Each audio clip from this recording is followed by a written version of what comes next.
ni Galiko Ezkoarra naiz, Urola Lanbide Eskolako irakaslea, hemen Azkoitikoa, Azkoitin Zurreta Atzarintza Mintegiko eraikinak gaude. Eta, bueno, aurten hasi ginen proiektu batekin, Donostiko Arkitektura Eskolakoekin batera, etxe jasangarri bat, edo etxe pasibo bat eraikitzen nahi gara. Bien artean egin dugu, Donostiko Arkitektura Eskolakoak diseinatu dute, eta gu azkenean nahi gara fabrikatzen eta instalatzen. Etxe bizitza honek izango ditu 60 metro karratu, bi pisun artean, hau da, bakoitzak 30 metro karratu. Eta, etxe jasangarri bada, hau da, egurrezkoa dalako, material garbiki nahi garako eraikitzen, eta gero aldan energia gutxien gastatuko durako, zer egia saiatzen etxe pasiboaren zertifikatua lortzen. Hau da, egingo duguna da etxe pasibo bat egiteko, egiten dena da eraikina isolatu, oso ondo isolatu, gero argitasuna eta eguzkia eta hegoaldea eta iparraldea eta hori oso kontutan hartzen da, eta gero bai jartzen duguna da mintz batzuk, hau da, membrana edo tela batzuk jartzen ditugu, berotasun hori ez galtzeko, hotza esartzeko eta bat.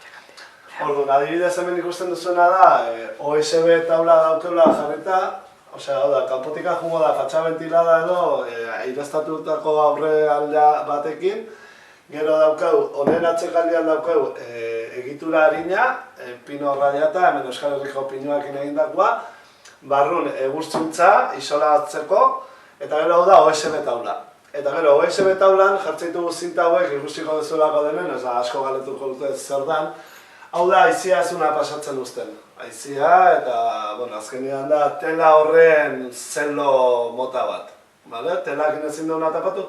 Zeratik hemen ez dugu jartzen telarik, honek ja badu bere isolamendua.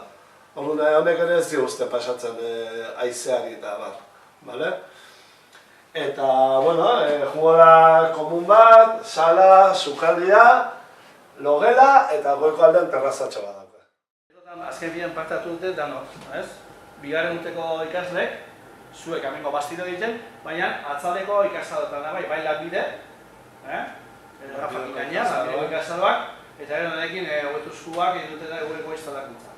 Egin dutela, gutxu gara amendikan honeako lan hori, egin dute hobetuzkoak, hau da hobetuzkoa egin dute, hobetuzkoak egin dute bigarren zoa. Hau da proiektu bat, danok patatzen dena. Ikasle guztiak, atzaldekuak, eta hau da azken finean, danok indeu, danok ikasi deu, eta azken finean da, gauza potetak guk indakoa. Ez da, bate eman diola, enpresa bat egiteko, eta dana egin da.